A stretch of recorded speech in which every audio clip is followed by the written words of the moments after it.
Micael, aproveitando essa sua fala em relação justamente a relação com o instrumento e sobretudo essa última parte em que você fala sobre tocar, eu lembro muito dos lemas, do lema e dos valores da orquestra.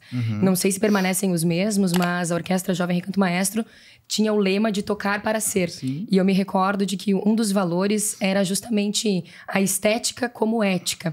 Queria que você pudesse falar, ainda relacionando com a segunda pergunta que nós fizemos, como que essa estética como ética nos ajuda, através do instrumento, através da música, nos ajuda e é função para esse desenvolvimento pessoal.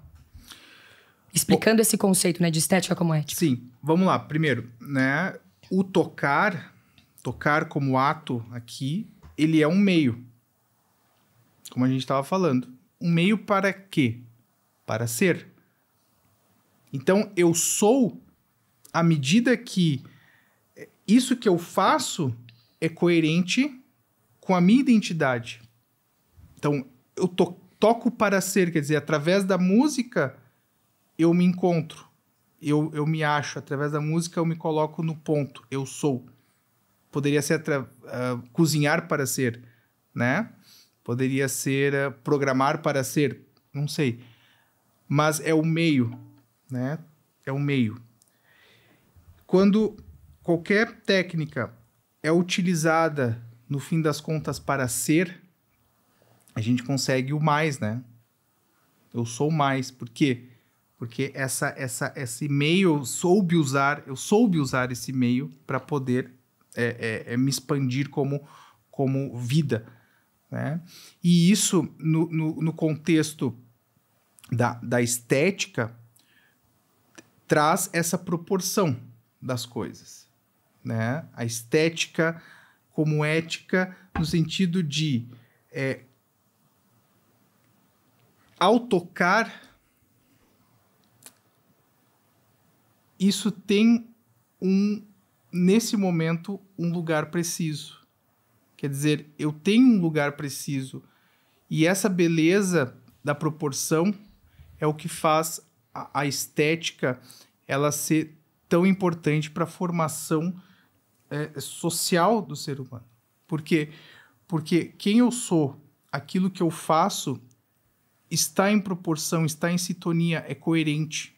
E por isso eu consigo me colocar no social de uma maneira ética, de uma maneira que corresponde, de uma maneira proporcional, entende? Então, dentro da música, essa proporção, né, não é só uma questão de eu tocar forte o piano, mas é uma questão de como eu toco esse forte, esse piano. De como eu me coloco nisso, de como eu chego. Só que para me colocar nisso, não é só uma questão de eu sentar aqui e fazer. É uma questão de todos os dias eu acordar e tocar fazer exercícios técnicos nesse instrumento. De eu todos os dias praticar esse instrumento. Para que na hora de eu performar, eu consiga, além do audível, digamos assim, consiga colocar o meu ser nisso. E justamente conhecer a ontopsicologia me auxiliou muito em entender isso. Quer dizer, a parte técnica eu sabia fazer, né? Quer dizer, tecnicamente, praticar todos os dias, estudo contínuo, disciplina, tudo certo. Mas entender conscientemente como acontece esse processo de você, através desse instrumento, ser capaz de mobilizar uma informação, de poder colocar algo para as pessoas, enfim, para o público, para o aluno, enfim, para o cliente, para qualquer outro, você, através da música, ser capaz de fazer isso. E acaba que seja um exemplo didático de como é possível executar isso com qualquer técnica, né? Que é um movimento intencional que está junto ali, né? A gente sabe que, por exemplo, na música existe a questão da execução, né? Não é só o saber, mas com que força, com intenção se faz isso, né? Ou A gente comentava antes ali nos bastidores do sofá do Arthur Rubinstein, né? Uhum. Quando perguntaram para o Rubinstein como é que ele atraía multidões de pessoas, de públicos do mundo inteiro nos concertos dele, ele dizia que no momento que ele ia tocar, ele sentia que tinha uma força nas mãos dele e que ele sentia que a plateia toda estava na dependência do movimento que ele fazia com as mãos, né? Então, essa força, né?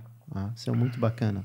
E essa força intencional, a gente vê em inúmeros músicos, né? Independente do estilo. Porque não é uma questão de violino, música de concerto, música clássica, não é isso. Mas qualquer instrumento, né? Um violão, uma guitarra, uma percussão, uma bateria, a voz, você pode intencionar. E através daquelas ondas, através daquele som, chegar àquilo. Uhum. E muitas vezes, por que esse artista me atrai, essa outra música não me atrai?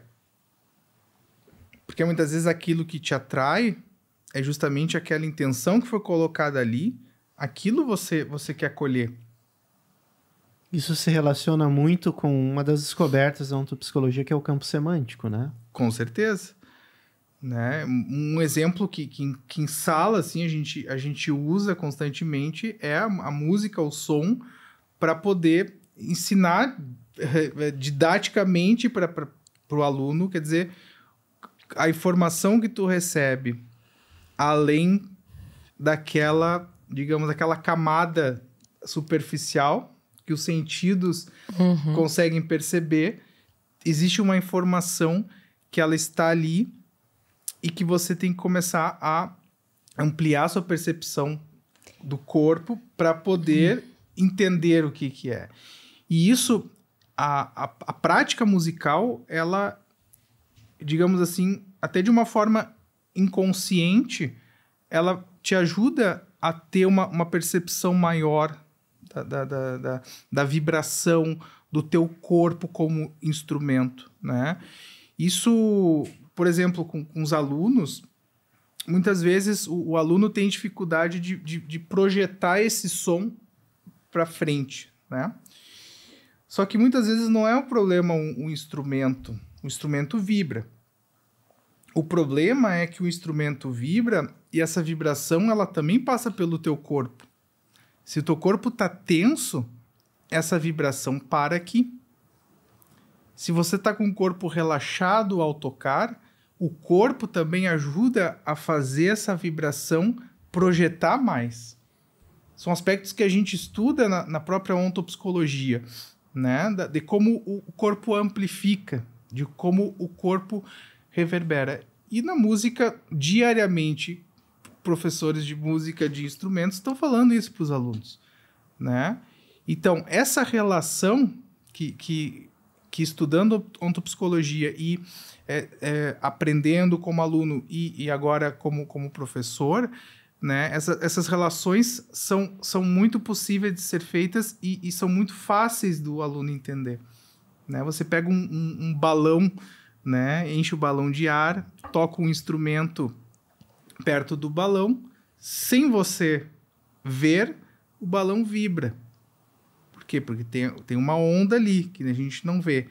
Só que, além disso, da vibração, tem essa intenção, né? E essa intenção passa com essa onda sonora, no caso da música. Quanto a música tem o poder sobre nós, né? Eu estava pensando aqui que a ontopsicologia tem 3 instrumentos de intervenção de base psicocorpórea, né? Melolística, melodense e hidromúsica solar. E nos 3 tem música, né? A música é uma parte essencial, né? Porque de todos os sentidos, né? Quer dizer, você fecha os olhos, ok, eu não consigo enxergar, mas se eu tapo os meus ouvidos, eu sigo recebendo a vibração. Apesar de não estar escutando, ou o meu cérebro não estar entendendo digamos assim, o resultado daquela vibração. Mas o meu corpo, mesmo sem eu querer, ele está recebendo aquela onda. E mesmo sem consciência. Uhum, exatamente. Micael, essa é uma passagem didática muito bacana, porque eu acho que a nossa, assim como leigos, né, no assunto, a nossa ideia é de achar que música é só, né, através dos ouvidos, mas o corpo inteiro tá sentindo aquela música, né? Exatamente. Bacana. Tanto isso. é que uma das crises que eu entrei durante o mestrado, assim, de entendimento da formação, foi impactar um trabalho de pesquisa de uma colega doutoranda, que era sobre ensino de músicas para surdos. Mas como isso? Como acontece isso? É impossível? Não pode? Né? Como vai ser? E aí fui entendendo, e claro, o surdo, ele acaba escutando de um outro modo pela vibração, como o corpo percebe aquela vibração. Uhum. E como varia, quer dizer, cada nota tem uma vibração diferente, né? Isso aqui...